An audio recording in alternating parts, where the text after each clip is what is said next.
Hello दोस्तों, पुनः एक बार स्वागत है मेरे यूट्यूब चैनल स्टडी 26 पे आप लोगों का। और इतिहास की कड़ी में ही हम जो बातें कर रहे थे उसमें एक अप्रोच हम लोग देखेंगे जो मार्क्सवादी उपागम के नाम से जाना जाता है, या मार्क्सवादी लेखन कला के बारे में हम लोग जानेंगे। क्योंकि देखिए, भारतीय इतिहास को कई एक तरीके से लिखा गया। जैसे कि मान लीजिए, राष्ट्रवादी लोग जो थे उन्होंने राष्ट्रवादी तरीके से लिखा, साम्राज्यवादियों ने अपने तरीके से लिखा और मार्क्सवादियों ने अपने तरीके से। तो मार्क्सवादी, सबसे पहले हम लोग उपागम में या मार्क्सवादी लेखन में हम लोग को ये समझना है कि आखिर मार्क्सवादी इसका नाम क्यों पड़ा। तो सबसे पहले देखिए, कार्ल मार्क्स का नाम आप जानते होंगे। तो कार्ल मार्क्स जो हुए, उनके द्वारा ऐसे उन्होंने अपने समय में जो भी घटनाएं उन्होंने देखा उसको अपने एक तरीके से लिखा। यानी उनका एक इतिहास लेखन का एक तरीका ये था कि उन्होंने जो भी लिखा है उसे आर्थिक आधार पर उन्होंने आकलन किया उसका, और आर्थिक आधार पर उसको लिखने का काम किया। तो उसी उपागम को मानते हुए भारत में भी कई एक इतिहासकार हुए जो कि मार्क्स के ही मतलब कदमों पे चले, और मार्क्स के ही सिद्धांत को मानते हुए भारत के इतिहास को भी मार्क्सवादी आधार पर उन्होंने लिखने का काम किया। इसीलिए मतलब मार्क्स के ही विचारधारा को मानते हुए जो भी इतिहास लिखा गया उसे मार्क्सवादी इतिहास बोला गया। और इस इतिहास के अंतर्गत हम लोग देख पाते हैं कि जितने भी भारतीय राष्ट्रीय आंदोलन को जो भी इतिहासकार भारतीय हुए उन्होंने अपने तरीके से व्याख्यायित किया, यानी व्याख्या उसका किया। और देखिए, इस इतिहासकारों का जो कि मार्क्सवादी उपागम को मानते हैं, वो मार्क्स के विचार से काफ़ी प्रभावित थे। और उनका मानना था कि जो भी घटनाएं हो रही है या हुई हैं उसके पीछे कहीं ना कहीं वो आर्थिक कारण को जोड़ देते थे। और पूंजीवाद, वर्ग संघर्ष के बाद उन्होंने जैसे कार्ल मार्क्स का है द्वंद्वात्मक भौतिकवाद, ये सभी सिद्धांत को उन्होंने लेके इसको जोड़ने का काम किया। देखिए, मार्क्सवादी इतिहास आपको विशेषतः इसका यूज आप जब नेट वगैरह का तैयारी कर रहे होते हैं तो वहाँ पे आपको हिस्टोग्राफी में पढ़ना होता है, और फिर एमए उमे में आपको इसके बारे में पढ़ना होता है। तो आप, और दूसरी बात, आप जब इतिहास के अच्छे छात्र हैं और इतिहास को समझना चाहते हैं तो आपको उसके लेखन कला को भी समझना होगा। आप मॉडर्न इतिहास को, आप जब मॉडर्न इंडिया को देखिएगा तो वहाँ से किसी भी किताब को देखिएगा तो वहाँ पे आपको देखिएगा लगभग किताबें जो अच्छी हैं वो अपने इतिहास लेखन के बारे में एक इंट्रोडक्शन तो दे देती है और देती भी है। तो उस आधार पर मार्क्सवादी इतिहासकार या अन्य राष्ट्रवादी हैं, साम्राज्यवादी हैं, प्राच्यवादी हैं, सावल्टन इतिहास लेखन हुआ, एनाल्स हुआ, इन सबों को थोड़ा बहुत, नहीं ज़्यादा, लेकिन जानना ज़रूरी है। क्योंकि इतिहास के एक जागरूक छात्र होने के नाते आप इसको जानते हैं तो आपके आंसर राइटिंग में भी उसकी कहीं ना कहीं प्रभाव पड़ेगी और उसका आपको बेनिफिट भी मिलेगा। तो चलिए हम लोग मार्क्सवादी उपागम को समझते हैं कि आखिर है क्या। इसमें सबसे पहली बात हम जो बताने जा रहे हैं आपको कि देखिए, ये तो मार्क्स के सिद्धांतों से ही आधारित था, वही चीज़ हमने लिखा भी है। मार्क्स उपागम मार्क्सवादी सिद्धांत पर आधारित था, मूलभूत सिद्धांत उसका वही था। और कार्ल मार्क्स इसके जड़ थे, मार्क्सवादी इतिहासकारों के प्रमुख कार्ल मार्क्स थे। और ये मत सोचिएगा कि हम कार्ल मार्क्स के फिलॉसफी को आपको बता रहे हैं, नहीं बताना है हमको। भारतीय राष्ट्रीय आंदोलन में इस मार्क्सवादी उपागम के आधार पर जो भारतीय राष्ट्रीय इतिहास को लिखा गया वो किस तरीके से लिखा गया, बस उसकी चर्चा हम करेंगे भारतीय इतिहास के। और यूँ कहें तो भारतीय राष्ट्रीय इतिहास लेखन में मार्क्सवादी इतिहास जो लिखने वाले हुए इतिहासकार, उनके बारे में और उनका जो विचार है भारतीय इतिहास के बारे में, वो हम इसमें चर्चा करेंगे। तो देखिए, इस धारा से संबंधित महत्वपूर्ण जो इतिहासकार हैं इसमें इनका नाम देखिए, रजनी पामदत्त हैं, आर.सी. देसाई हैं, विपिन चंद्र हैं, सुमित सरकार हैं, वरुण डे हैं, और भी बहुत से इतिहासकार हैं जो कि मार्क्सवादी उपागम से। लेकिन हाँ, ये मेन है, इनके बारे में हम लोग को जानना है। तो देखिए, मार्क्सवादी इतिहास लेखन में जो हम लोग मेन, इसको हम छोड़ दे, चूँकि जितना हम बोले वही है उसमें ऊपर में यहाँ तक।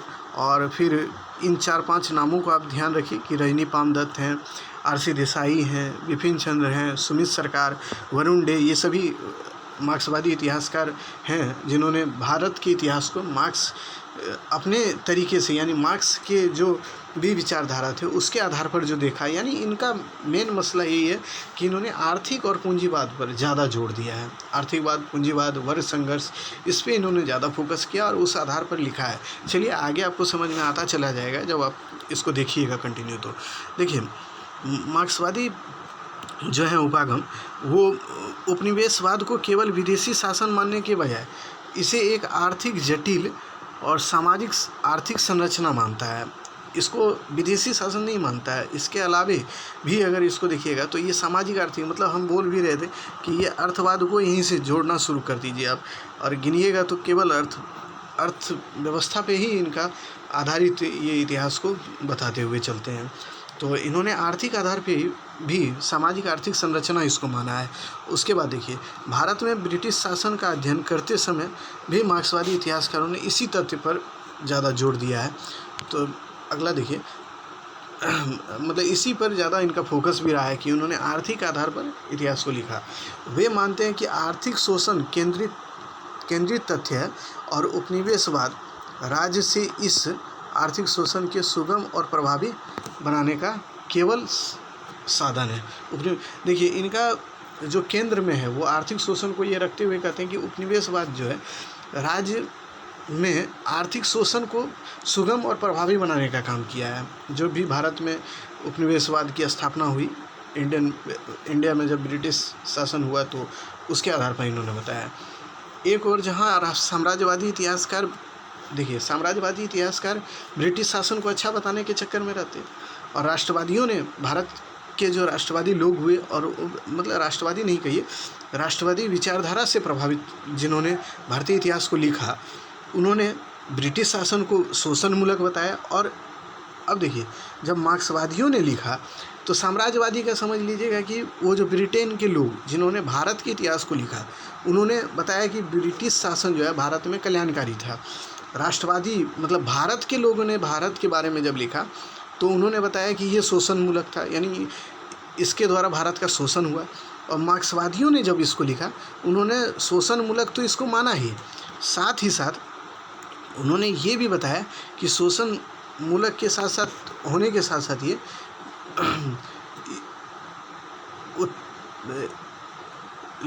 मतलब इससे जो उनको लाभ हुआ उसके बारे में भी चर्चा करते हैं कि इससे जो शोषणकारी होने के साथ साथ उनको जो लाभ हुआ, ब्रिटेन को जो ये लाभ हुआ है, उसकी चर्चा ये करते हैं। यानी अब देखिए, यहाँ से पढ़ते हैं, मूलतः शोषणकारी मानते हुए, यानी मार्क्सवादी उपागम ब्रिटिश शासन को मूलतः शोषणकारी तो मानता ही है। इस शोषण की प्रक्रिया में भारत के लिए उत्पन्न होने वाले लाभों का वर्णन करता है। मार्क्सवादी ऐतिहासिक भौतिकवाद का वर्णन सामाजिक विकास के 5 अवस्थाओं में करते हैं। मतलब मार्क्सवादी जो लिखे हैं इतिहास को, यानी आप ऐतिहासिक भौतिकवाद जो है कार्ल मार्क्स का ये जो विचार है, तो उसके आधार पर इन्होंने भारतीय इतिहास को 5 अवस्थाओं में वर्णित किया है मार्क्सवादियों ने। तो देखिए कौन कौन सा है। आदिम सभ्यता साम्यवादी अवस्था इन्होंने बताया, उसके बाद दास अवस्था बताया, सामंतवादी अवस्था और पूंजीवादी अवस्था और समाजवादी अवस्था, ये इनके महत्वपूर्ण थे, जिसके आधार पर इन्होंने बताया कि ये अवस्थाएं भारत में होके गुजरी और इसके द्वारा भारत का शासन और शोषण भी हुआ है। तो चलिए लेकिन अभी इनके बारे में इन्होंने तो बताया ही, इसके अलावे इन्होंने एक तरह से ब्रिटिश उपनिवेशवाद को भारत में सामंतवादी से पूंजीवाद के संक्रमण में सहायता देकर ऐतिहासिक भूमिका अदा की, यद्यपि यह रूपांतरण अपूर्ण और विकृत था। यानी इनका साफ तौर पर कहना था कि देखिए, भारत में ब्रिटिश शासन तो हुआ, लेकिन इसका कुछ इन्होंने बताया कि सामंतवाद से पूंजीवाद की तरफ भी भारत का संक्रमण हो, यानी कुछ अच्छा इम्पैक्ट भी भारत पे पड़ा इसका। चलिए, इस प्रकार मार्क्सवादी उपागम भारत में ब्रिटिश उपनिवेश द्वारा अदा की गई दोहरी भूमिका पर बल देता है, और यह दोहरी भूमिका, अब चलिए आगे देखते हैं,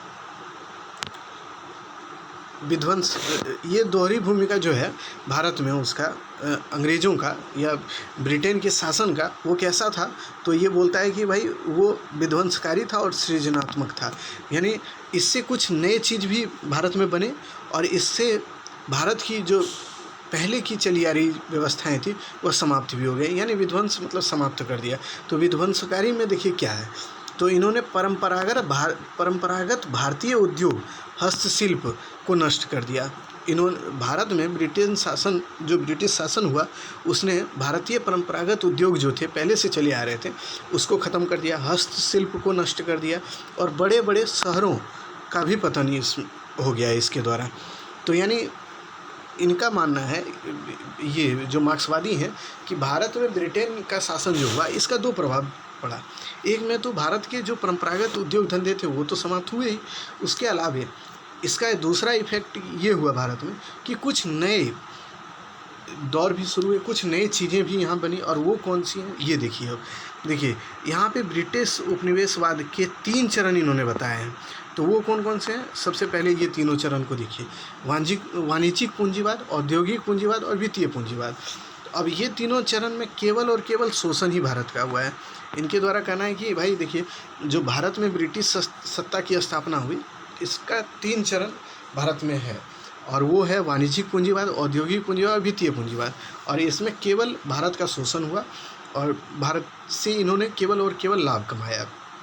एक में ये विध्वंसक इनकी जो प्रक्रिया थी अंग्रेज़ों की, उसकी चर्चा है ये। और उसके बाद हम लोग देखेंगे सृजनात्मक कार्य उनका क्या हुआ। देखिए ये जो पहला फेज़ है जो हम अभी बता रहे हैं आपको, ये केवल और केवल इसके मतलब मार्क्सवादियों की विशेषताएं क्या थी, उन्होंने किस तरीके से भारतीयों को लिखा और भारतीयों के बारे में बताया, ये है। आप जब आंसर राइटिंग करिएगा तो ये विशेषताएं आपको जानना होगा। उसके अलावा इसके कुछ जो इतिहासकार हुए उनके कुछ विचारधाराएं होंगी, तो उस पर भी हम चर्चा करेंगे, और जो कि आगे हम करेंगे, और उसको समझते हुए चलते हैं। पहले वाणिज्यिक पूंजीवाद के युग में यह ब्रिटिश उद्योगों के लिए कच्चे माल का स्रोत। भारत मतलब देखिए, जब वहाँ पे वाणिज्य लगना शुरू हुआ, यानी उद्योग धंधे ब्रिटेन में लगने शुरू हुए, तो भारत क्या था उस समय, भारत यहाँ से कच्चे माल को मतलब रॉ मटेरियल को वो ले जाते थे और वहाँ पे तैयार माल को बना के भारत पुनः भेज देते थे।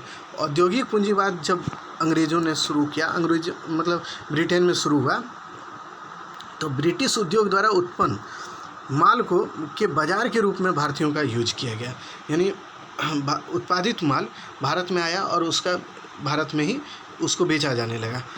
और तीसरी इसमें जो है इन्होंने बताई कि वित्तीय पूंजीवाद। तो वित्तीय पूंजीवाद के युग में ब्रिटिश पूंजी का निवेश भारत में होने लगा, लेकिन इसी विध्वंसक भूमिका में एक कुछ सकारात्मक प्रभाव भी पड़े।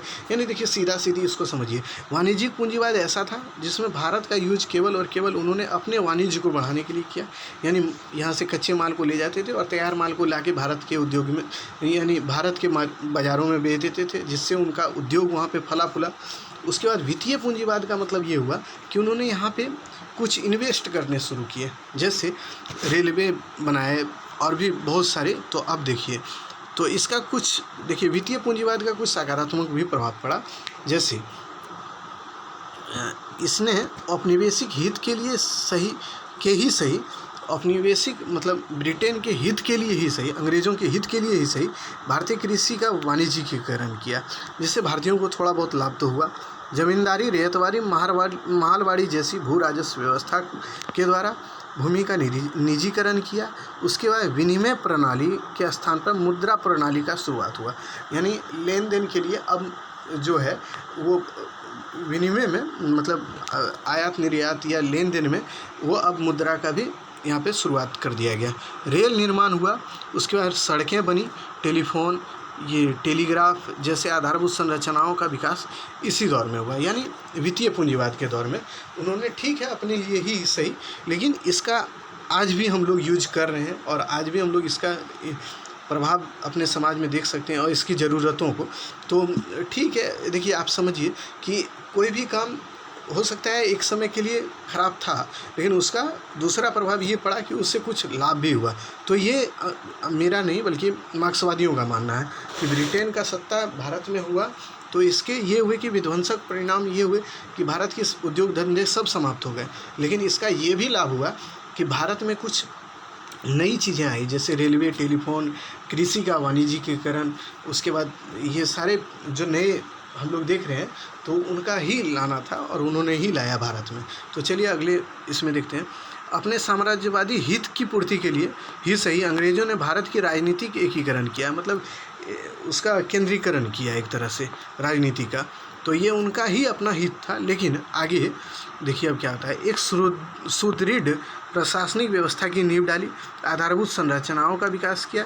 इसके परिणाम स्वरूप भारत का साम्राज्यवादी ढांचा ध्वस्त होने लगा और भारत में भी आधुनिक पूंजीवाद का विकास शुरू हुआ।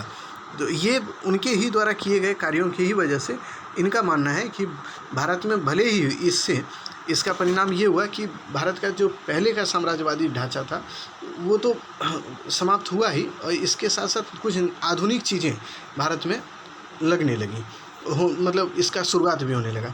लेकिन चूँकि यह पूंजीवादी विकास स्वतः और आत्म प्रेरित न होकर अंग्रेज़ों द्वारा ब्रिटिश पूंजीवाद के हितों को पूरा करने के लिए लाया गया था। फलतः यह अपूर्ण और विकृत ही रहा। इन दो विरोधी भूमिकाओं के कारण भारतीय हितों और ब्रिटिश हितों के संघर्ष और तनाव उत्पन्न हुए तथा प्राथमिकी अंतर्विरोध ही भारतीय राष्ट्रवादी आंदोलन का उदय का कारण। देखिए इनका ये कहना था कि देखिए इन सभी कारणों से ये जो भी अंग्रेज़ों ने यहाँ पे भारत में किया, इससे एक चीज़ ये निकल के सामने आया कि ठीक है, इससे भारत में जो भी हुए तो वो जैसे कि नई चीज़ें आई, पुरानी चीज़ें समाप्त हो गई, लेकिन इसका राष्ट्रीय आंदोलन पर ये प्रभाव पड़ा कि भारतीयों को अब मतलब अंग्रेज़ों के विरोध में लाके खड़ा कर दिया और असंतोष की भावना का उदय भारतीयों में हुआ। जहाँ राष्ट्रवादी आंदोलन के स्वरूप का प्रश्न है, इनका मानना है, मार्क्सवादी इतिहासकारों ने इसे वर्ग विश्लेषण से जोड़कर देखा, यानी वर्ग संघर्ष से जोड़ा।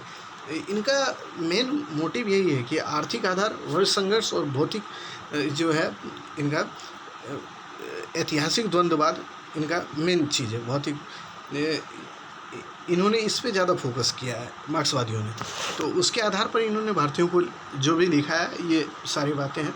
उनके अनुसार भारत के राष्ट्रीय आंदोलन में यद्यपि सभी वर्गों का योगदान था, लेकिन इसका नेतृत्व बुर्जुआ वर्ग मानी समृद्ध वर्ग, पूंजीपति वर्ग कर रहे थे। इनका मानना था कि ये भारत के जो भी है भारतीय इतिहास का, यानी कि आप देखिए कि भारत की आज़ादी में या स्वतंत्रता संग्राम में सभी वर्ग तो दिए इसमें योगदान, लेकिन ये मानते हैं कि बुर्जुआ वर्ग का ही ज़्यादा योगदान था।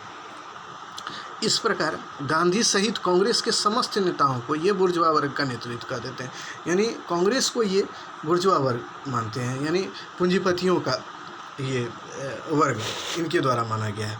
चलिए, प्रसिद्ध मार्क्सवादी इतिहासकार रजनी पामदत्त, इनको याद रखिएगा, और इनका एक किताब भी है इंडिया टुडे, ये आज का भारत। अब देखिए ये जो है मार्क्सवादी इतिहासकार की वो विशेषताएं हैं जिसके आधार पर उन्होंने भारतीय इतिहास को लिखा। अब देखिए कुछ मार्क्सवादी इतिहासकार हुए जिन्होंने किस तरीके से भारतीय राष्ट्रवाद को, और भारतीय हैं ये, इनके द्वारा जो लिखा गया वो किस तरीके से लिखा गया, अब उसको समझ लेते हैं। तब समझ में आएगा कि मार्क्सवादियों के विचार से भारतीय राष्ट्रीय आंदोलन किस प्रकार का था, या भारतीय इतिहास किस प्रकार का हुआ या लिखा गया, तो उसको समझिए पहले आप। रजनी पामदत्त जो है, इनका इंडिया टुडे है, इसमें इन्होंने कहा गांधी जी द्वारा असहयोग आंदोलन जो भी चलाया गया उसका वापस लिए जाने को एक साजिश के रूप में इन्होंने बताया। उनका मानना है कि जो भी गांधी जी के द्वारा असहयोग आंदोलन को वापस लिया गया ये एक साजिश था उनके द्वारा किया गया, जो कि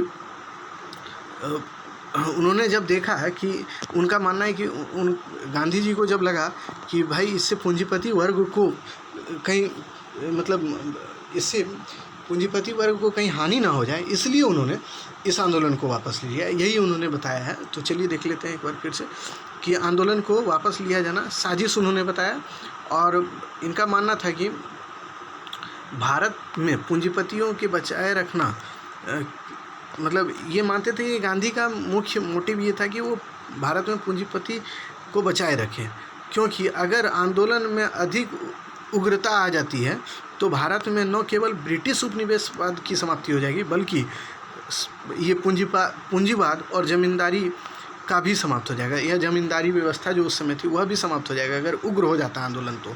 इसीलिए गांधी और कांग्रेस का नेतृत्व, बुर्जुआ का नेतृत्व था, केवल उसी सीमा तक आंदोलन को बढ़ावा ये देते थे जिस सीमा पर इनको लगता था कि ये देसी बुर्जुआ वर्ग और जमींदारी वर्ग के लिए खतरनाक सिद्ध न हो। यानी इनका मतलब है कि गांधी असहयोग आंदोलन को स्थगित करते हैं तो उनका एक ही मोटिव था यहाँ कि इन्होंने देखा कि अब पूंजीपति और ज़मींदारों के लिए ये खतरनाक साबित हो रहा है, तो इसलिए उन्होंने इसको वापस ले लिया। और जब जब कांग्रेस और गांधी को लगा कि ये पूंजीपति वर्ग के लिए आंदोलन खतरनाक है, उन्होंने वापस हर आंदोलन को अपना वापस ले लिया। ये मार्क्सवादियों का मानना है, लेकिन हकीकत कुछ और है। जब आप मॉडर्न इंडिया हम पढ़ेंगे तो उसमें बताएंगे कि आखिर कैसे कैसे क्या हुआ है। और चलिए, लेकिन इनका अपना एक अप्रोच है, उसको हम लोग पढ़ लेते हैं। राष्ट्रीय आंदोलन की वास्तविक शक्ति किसान और मजदूर के संघर्ष में निहित थी, इनका मानना था, जिससे स्वयं कांग्रेस नेतृत्व भी डरता था। रैनी पामदत्त के अनुसार गांधी ने अहिंसा के सिद्धांत के आधार पर भारतीय पूंजीवाद के हितों की रक्षा की। यानी उन्होंने अहिंसा का सिद्धांत दिया और उसी के आधार पर उन्होंने पूंजीवादी, यानी इनका मानना है कि ये पूंजीवादियों के विशेष लगाव रखते थे और पूंजीपतियों का ये समर्थक थे गांधी। उन्होंने गांधी जी के आलोचना करते हुए गांधी का आलोचना भी किया है रैनी पामदत्त के द्वारा कि गांधी जी एक दुर्बल प्राणी थे, जिन्होंने अपने सत्य और अहिंसा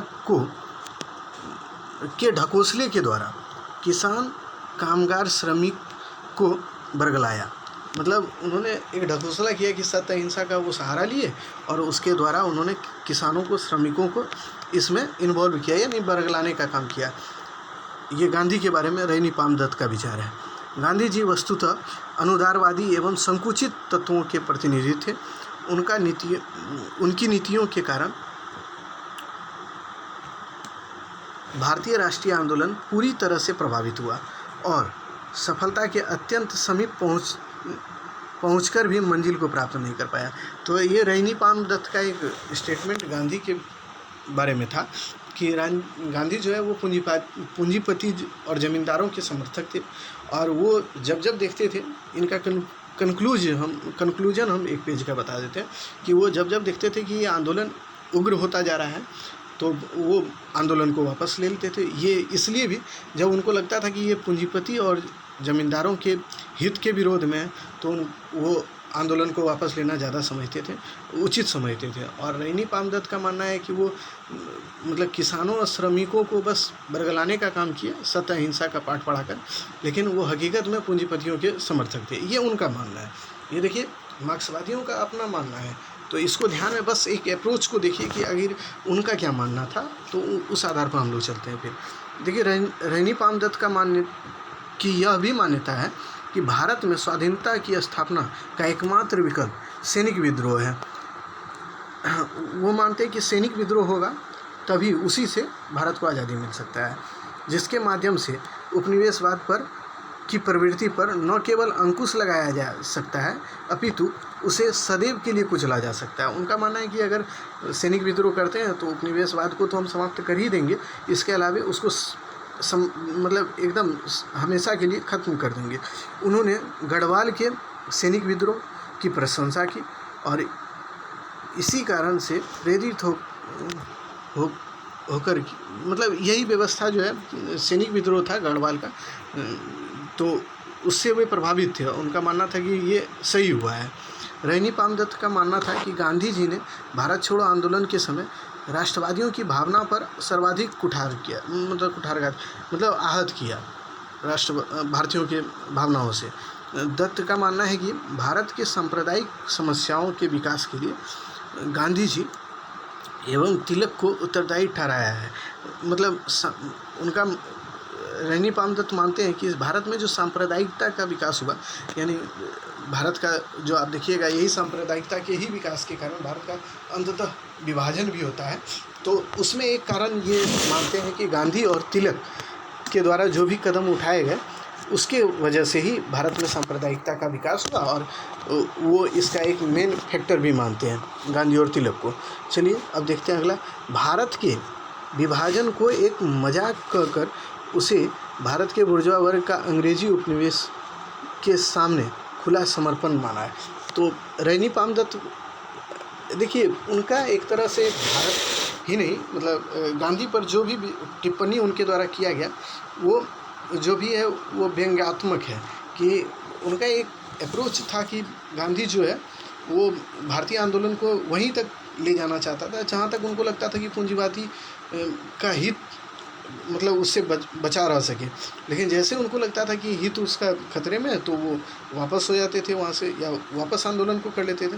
तो उन्होंने इसी क्रम में भारतीय विभाजन को एक मजाक कहकर उसे इसलिए भी बुर्जुआ वर्ग, मतलब भारतीय आंदोलन को बुर्जुआ वर्ग का उपनिवेशवाद यानी अंग्रेज़ों के सामने खुला समर्पण या नहीं कह सकते हैं आप उसको, कि उसके सामने अपने आप को हारा हुआ महसूस करा देना। ये उन्होंने बताया कि बुर्जुआ वर्ग का ही ये जो अंग्रेज़ों के सामने जो समर्पण है वही है भारतीय राष्ट्रीय आंदोलन। भारत का विभाजन, माफ़ कीजिएगा।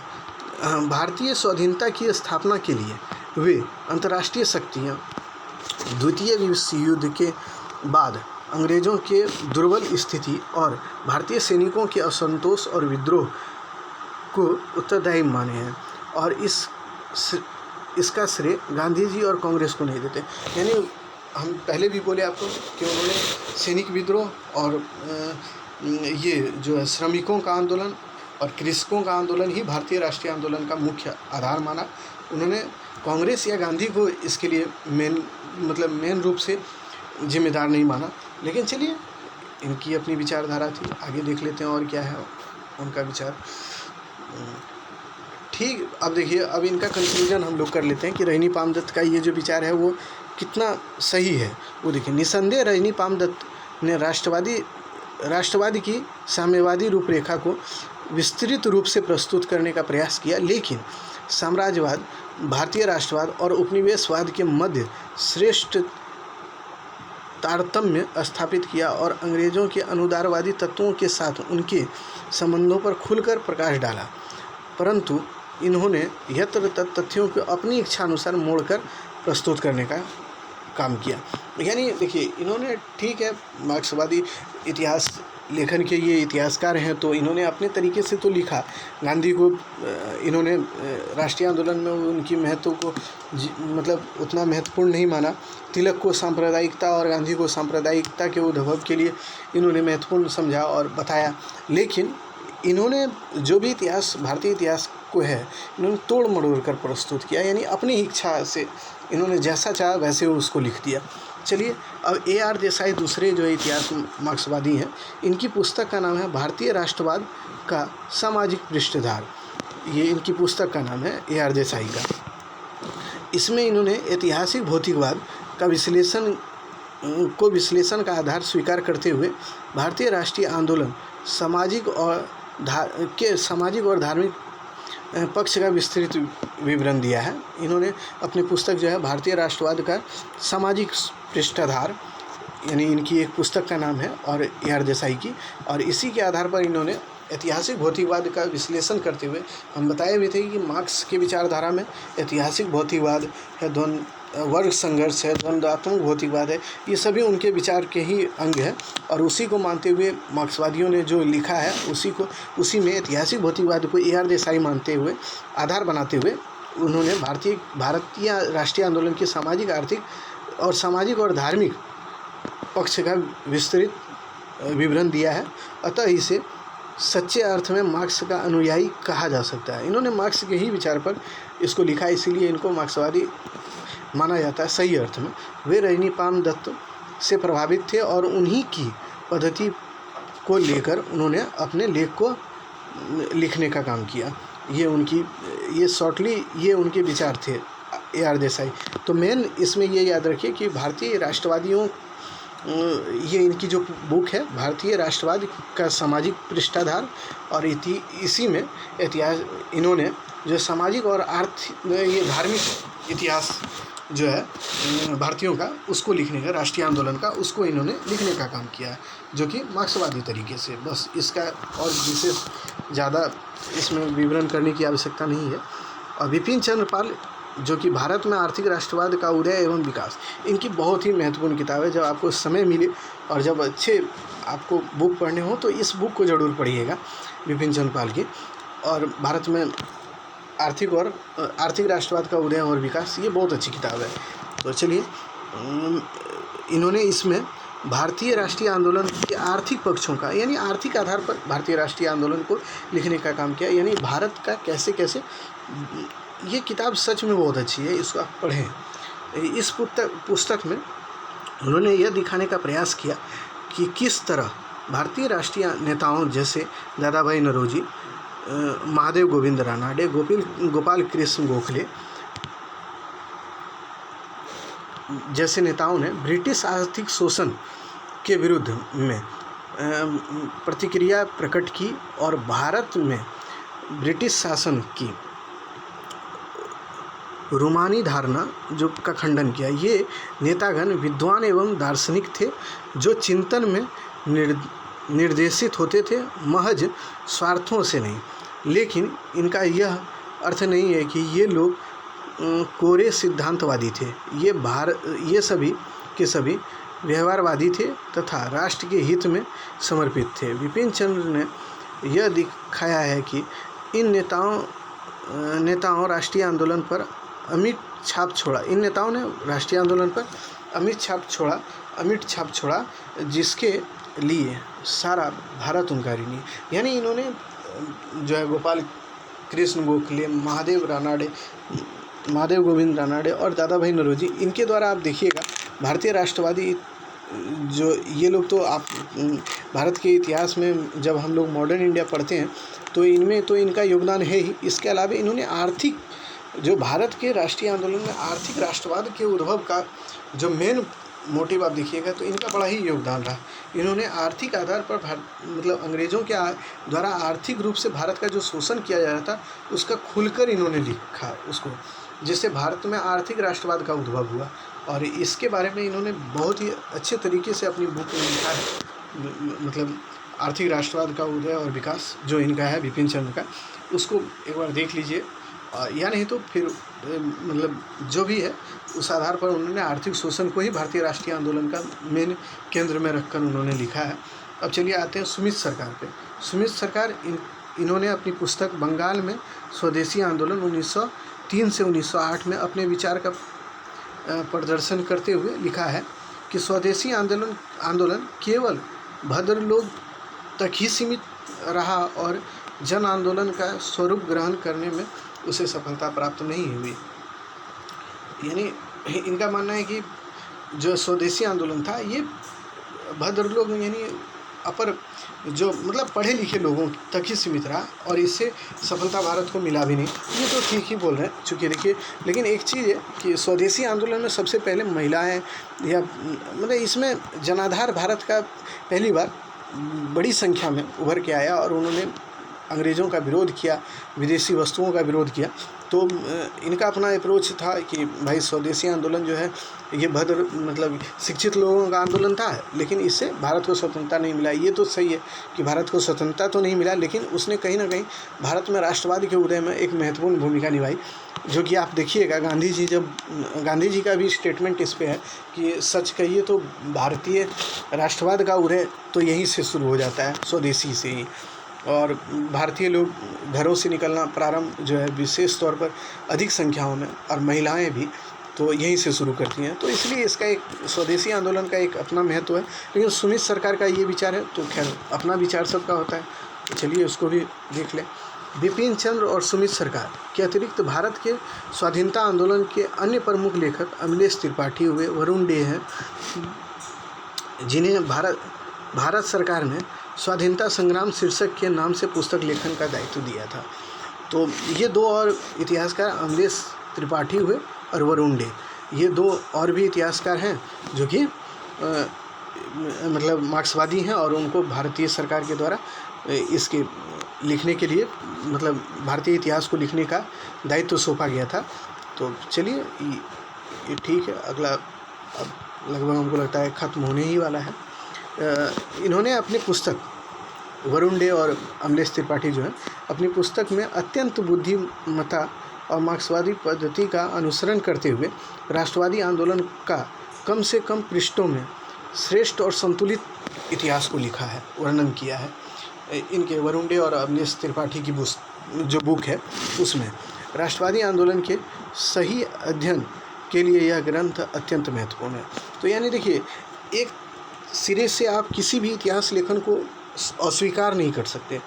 सबका अपना अपना अप्रोच है। मार्क्सवादियों का अपना अप्रोच था जो आपको हम बताएं, तो उसके आधार पर इनको भी पढ़ना ज़रूरी है, क्योंकि एक अप्रोच आपके पास आता है कि भाई इनका सोच कैसा था।